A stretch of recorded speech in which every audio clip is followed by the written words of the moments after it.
ইট পাথরের শহর জুড়ে মাটির কোনো মানুষ নাই, কোথায় গেলে পাবো বলো কাদা মাটির মানুষ ভাই, কোথায় গেলে পাবো বলো কাদা মাটির মানুষ ভাই।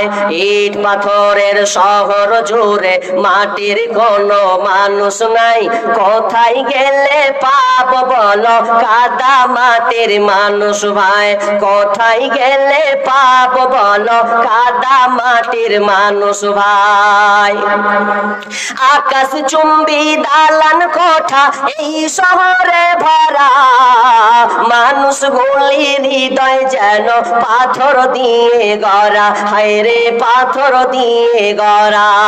আকাশ চুম্বি দালান কোঠা এই শহরে ভরা, মানুষ গুলির হৃদয় যেন পাথর দিয়ে গড়া, হায় রে পাথর দিয়ে গড়া।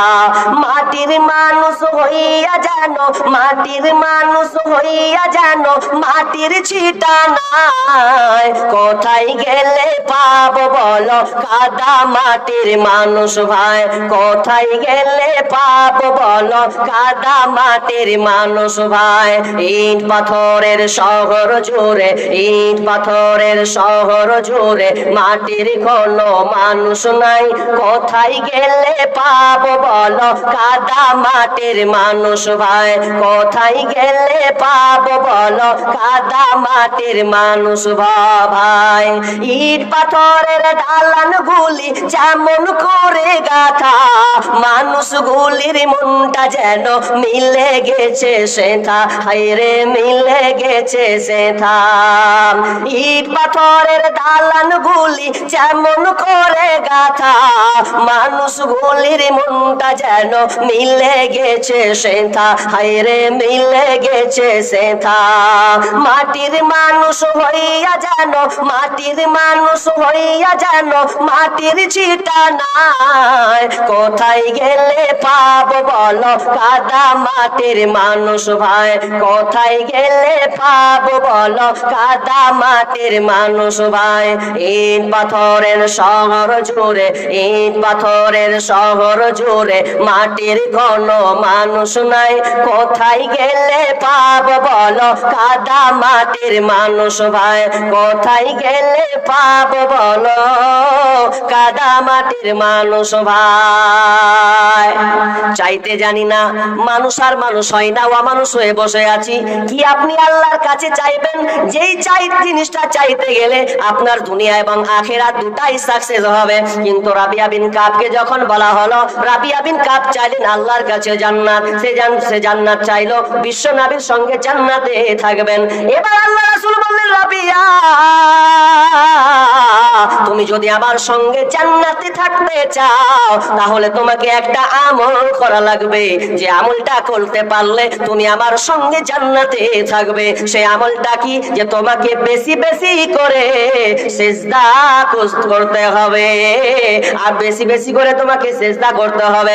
আর যখন তুমি বেশি বেশি করে সিজদা করবে রে রাবিয়া, তুমি জেনে না যে আমার সঙ্গে জান্নাতে থাকবে। দামি জিনিস। আজকে আমরা কি চাইবো, এটার উপরে আমার আজকের আলোচনা। চাইবেন কি আল্লাহর কাছে? এই জিনিসটা চাইলে আপনার জীবন ধন্য, কিন্তু আমরা আসলে চাইতে জানি না। আর আল্লাহ আমাদেরকে সৃষ্টি করেছেন, আর চাওয়ার ব্যাপারে ধন ভান্ডার দামি জিনিস দেবেন না এমন কথা নয়, ওটা আমাদের দিয়েছেন, কিন্তু আমরা অনুশোচনা করি না, একটু গভীরে যাই না, একটু আমাদের ধৈর্য হারা ছাড়া আর কিছু নেই। তো এখন যদি আপনাকে বলি, ও মৌলভী সাহেব এটা তো জানি, তো জানলেও আপনি চাই না বা জানেন, মানে চাইতে জানেন না।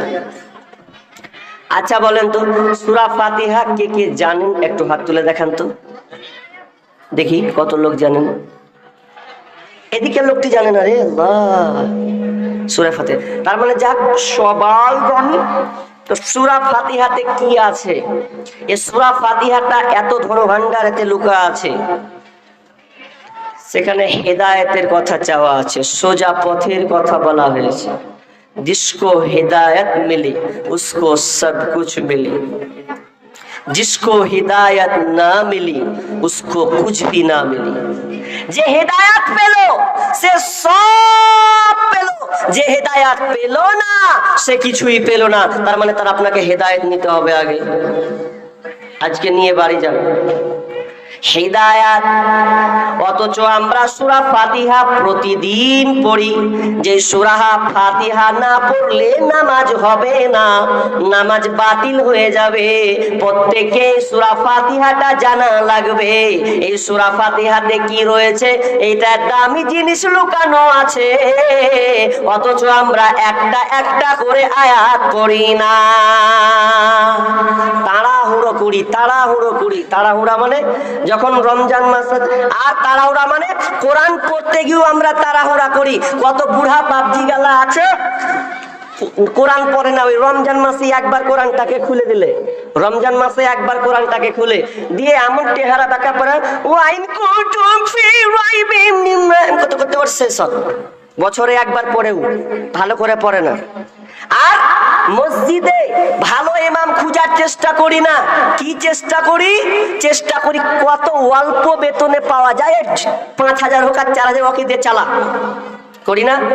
ভালো ইমাম খুঁজেন, ভালো কারি খোঁজার চেষ্টা করেন, যে আজকে এই রমজান মাসটা হবে তো এই রমজান মাসে ভালো বেতন দিয়ে এই পুরা মাসটাকে, এই তারাবিটাকে চালাবো। চালাবেন কি বলছি, কোন ইমাম যদি আপনার 1 ঘন্টার জায়গায় যদি আর 15 মিনিট বাড়িয়ে দেবে, কে হবে মৌলভী হটা, এত 1 ঘন্টা ধরে পড়া যায়? তো তোকে কে বলতে পড়তে বলেছে? তারাবে কি ফরজ ইবাদত যে মৌলভীকে ঘোঁচা মারতে হবে, যে তাড়াতাড়ি করেন খুব লম্বা হয়ে যাচ্ছে? আর যদি ওইরকম মৌলভী আসেন তো ওইরকম করে তো পড়াবে। ও যা আপনিও তা, ও তখন বলবে আলহামদুলিল্লাহ রাব্বিল আলামিন, মধ্যখানে সবই আছে ওয়ালা দাল্লিন আমিন, ব্যাস হয়ে গেল। ওরকম করে তো পড়াবে, নামাজটা কবুলও হবে না। তাহলে আপনি তারাবি পড়াবেন, স্থির ভাবে আপনাকে পড়াতে হবে। তো সূরা ফাতিহাতে কি আছে? রাবি হচ্ছেন আবু হুরায়রা, তিনি বর্ণনা করেছেন যখন বান্দা যখন কি করে সূরা ফাতিহাটা পড়ে, প্রত্যেকটা আয়াতে আল্লাহ জবাব দেন। কিভাবে? যখন বান্দা বলে আলহামদুলিল্লাহি রাব্বিল আলামিন আর রহমানির রহিম, এক ধ্যানে থাকেন আলহামদুলিল্লাহি রাব্বিল আলামিন। যখন আপনি আল্লাহর প্রশংসা করে, আল মানে সমস্ত, হামদ মানে প্রশংসা, লিল্লাহ মানে আল্লাহর জন্য, সমস্ত প্রশংসা আল্লাহর জন্য যিনি সমস্ত জাহানের প্রতিপালক। যখন আপনি নামাজে বলেন আলহামদুলিল্লাহি রাব্বিল আলামিন, তখন আমার আল্লাহ উত্তর দেয় যে আমার বান্দা আমার প্রশংসা জ্ঞাপন করেছে। তখন আমার আল্লাহ উত্তর দেয়। আর যখন আপনি বলেন আর রহমানির রহিম, তখন আমার আল্লাহ উত্তর দেয় যে আমার বান্দা আমার গুণগান করেছে। আর যখন আপনি বলেন মালিকি ইয়াউমিদ্দিন, তখন আমার আল্লাহ উত্তর দেয় যে আমার বান্দা আমার ক্ষমতা বর্ণনা করেছে। আর যখন আপনি বলেন ইয়াকা নাবুদু ওয়া ইয়াকা নাস্তাঈন, তখন আমার আল্লাহ বলে যে আমার বান্দা আমার কাছে চেয়ে বসেছে, পৃথিবীর কারো কাছে চাই নাই, পৃথিবীর কারো দ্বারস্থ হয় নাই, একমাত্র আমার কাছে চেয়ে বসেছে। দিয়ে আমার আল্লাহ বলছে বান্দারে তুই কি চাইবি তোর ব্রেনে কাজ করে না, আমি তোকে দামি ভান্ডারটা শিখিয়ে দেব। এই জিনিসটা চাইলে তোর দুনিয়া এবং আখিরাতটা দুটাই সাকসেস হয়ে যাবে। এই জিনিসটা তুই বল। তো কি বলবো? আল্লাহ বলছে যখন বান্দা বলবে এই জিনিসটা চেয়ে বসবে, ইহদিনাস সিরাতাল মুস্তাকিম, হে আল্লাহ তুমি আমাকে সোজা রাস্তা দাও, হেদায়েতের রাস্তা তুমি আমাকে দাও, যে রাস্তায় চললে তোমাকে পাওয়া যাবে, তোমার জান্নাত পাওয়া যাবে। যে রাস্তায় নবীরা গেছেন, সাহাবীরা গেছেন, সালেহিনরা গেছেন, এমন রাস্তা দিও না আপনার কিনা অভিশপ্ত পথভ্রষ্ট রাস্তা, নিকৃষ্ট ওই রাস্তা আমাকে দিও না। তুমি আমাকে তোমার সোজা পথ সিরাতাল মুস্তাকিমে পরিচালিত করো। সূরা ফাতিহাতে আছে দামি দামি ভান্ডার, ওটাই আপনি আল্লাহর কাছে চান, তবে আল্লাহ আপনাকে দেবেন। কিন্তু দুঃখ লাগে আমরা চাইতে জানি না। নামাজ পড়বেন, ধীরস্থিত অবলম্বন করবেন, খবরদার তাড়াতাড়ি না, ঠুকাঠুকি না, কারণ আপনি আল্লাহর কাছে সারেন্ডার হয়ে গেলেন, দাঁড়িয়ে গেলেন। অতএব আল্লাহর কাছে আপনি যখন গিয়েছেন ধীরস্থিরতা অবলম্বন করবেন। তাহলে আমার আজকে টপিক আলোচ্য বিষয় হেদায়েত। হেদায়েতের পথে কারা, হেদায়েতের পথে কে আছে, এ ব্যাপারে আমি লম্বা আয়াত টেনে ধরেছি। এই আয়াতে আল্লাহ সুবহানাহু ওয়া তাআলা 10টা ধারা বর্ণনা করেছেন। এই 10টার গণ্ডিতে যারাই থাকবে তারাই হেদায়েতের পথে। এবার আমি আপনি হেদায়েতের পথে আছি কিনা এটা আমাকে এবার রিসার্চ করতে হবে, একটু গবেষণা করতে হবে, দেখতে হবে আসলে কি আমরা হেদায়েতের পথে আছি। যদি আপনি হেদায়েতের পথে থাকেন তো ভালো। দেখেন আল্লাহ তাআলা 10টা গণিয়ে দিয়েছেন। আমি আর বিশাল লম্বা করব না, তবে দু একটা কথা বলে আমার এই আয়াতের দিকে চলে যাব। হেদায়েত কত দামি জিনিস, যারা যারা হেদায়েত পেয়েছে। কথা কম না বল না রে ভাই, কথা বুঝে না, বক্তব্য যে বকছে চুপচাপ তো কাজ করা যায়। হেদায়েত এত দামি জিনিস, যারা হেদায়েত পেয়েছে তাদের জীবন ধন্য। একজন মহিলা সাহাবী আর দুইজনের কথা বলো, তারা স্বামী স্ত্রী। এটা বলে দিই, যেহেতু মা বোন একদিকে আছে, মা বোনদের আলোচনা একটু হয়ে যাবে, ওটাই ধরলেন আজকে। হেদায়েত পেয়েছে তারা জান্নাতি হয়ে গেছে। কেমন? একটা মহিলার নাম বলবো, যেই মহিলাটার নাম হচ্ছে উম্মে সুলাইম বিনতে মালহান। নাম শুনেছেন কেউ? উম্মে সুলাইম বিনতে মালহান নাম শুনেছেন? যদি না শুনেন তো আজকে শুনলেন। এই মহিলাটা কে? এই মহিলাটার স্বামী হচ্ছে মালিক বিন নাজার। মালিক বিন নাজার উনার স্বামী। তো তখনও তারা ইসলাম গ্রহণ করেনি, কিন্তু উম্মে সুলাইম দ্বীনের পথে এলেন, ইসলাম গ্রহণ করে নিলেন। কিন্তু তার স্বামী মেনে নিচ্ছেন না, রেগে যাচ্ছেন। শুধু তাই না, বলছে তুই আনাসকে তুই মুসলমান বানিয়ে দিলি, তুই ওকে টেনে নিলি। বলছেন না, আমি তোমার ছেলেকে টানি নাই, বরং আরো দ্বীনের পথে ঢুকছি, কোনো পথ ছাড়ি নাই, বরং একটা সঠিক পথ ইসলাম গ্রহণ করছি, এটা হচ্ছে সঠিক দিন। এবার স্বামী রেগে বলছে বাড়িতেই থাকবো না। তো বলছে মালিক কি করলেন, রাগ করে বাড়ি ছেড়ে দিয়ে চলে গেলেন সিরিয়ার দিকে। আর যখন চলে গেলেন কিছুদিন পর খবর পাচ্ছেন যে মালিক বিন নাজার মারা গিয়েছেন।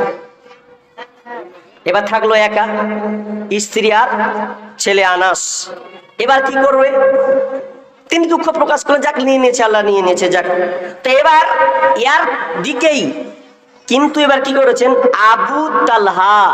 এই আবু তালহা প্রস্তাব পাঠাচ্ছে কাকে? তো এই উম্মে সুলাইমকে, যে আমি তোমাকে বিয়ে করব। তো উম্মে সুলাইম বলছে তুমি আমাকে বিয়ে করবে? আমারও মন জাগে, কিন্তু তুমি জানি যে তুমি একটা ভালো মানুষ, কিন্তু তোমাকে ভালো মানুষ কোন দিক দিয়ে বলবো? তুমি নিজেরা মূর্তি পূজা করছো আর ওটাকে ঢুকছো, আর ভগবান বলছে ভগবান, তুমি ওটাকে করছো আর ভগবান বলছে। তো তুমি ভালো পথে আছো, তোমাকে লজ্জা লাগে না? তোমরাকে কথা তো ঠিকই। এবার উম্মে সুলাইম বলছে হ্যাঁ বিয়ে করবে, একটা শর্ত, যদি আমাকে বিয়ে করো তোমাকে ইসলাম গ্রহণ করতে হবে, আর ইসলাম গ্রহণ করাতে হবে আমার মোহর, কিছু লাগবে না, ওটাই আমার মোহর। যে তাই? বলছে হ্যাঁ। ইসলাম গ্রহণ করে নিল। ইসলাম গ্রহণ করে নেওয়ার পর এবার তারা স্বামী স্ত্রী হয়ে গেল। এবার এখানে একটা ইম্পর্টেন্ট একটা ঘটনা আছে, যে ইসলাম গ্রহণ করলেন তাদের স্বামী স্ত্রীর একটা ঘটনা, আশ্চর্য হয়ে যাবেন এই ঘটনা, আমরা হলে থাকতে পারতাম না। সেই উম্মে সুলাইম একদিন কি করছেন জানেন?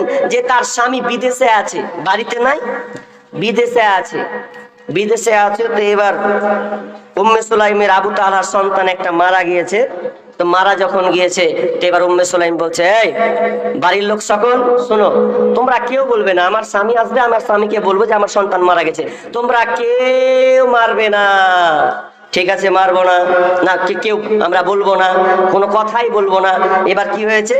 এবার আবু তালহা বাড়ি ঢুকছেন।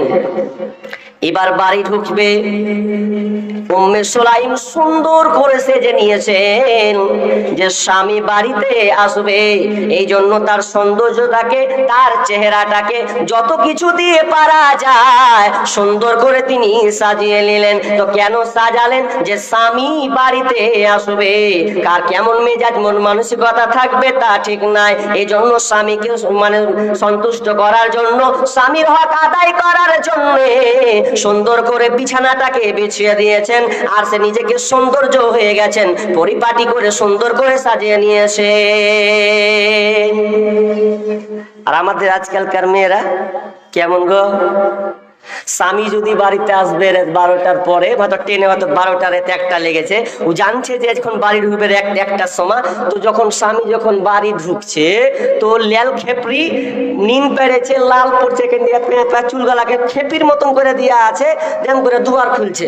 তখন স্বামী তখন দেখছে খেপিকে দেখুন রে, এ তো খেপি হয়ে আছে লিল্লা।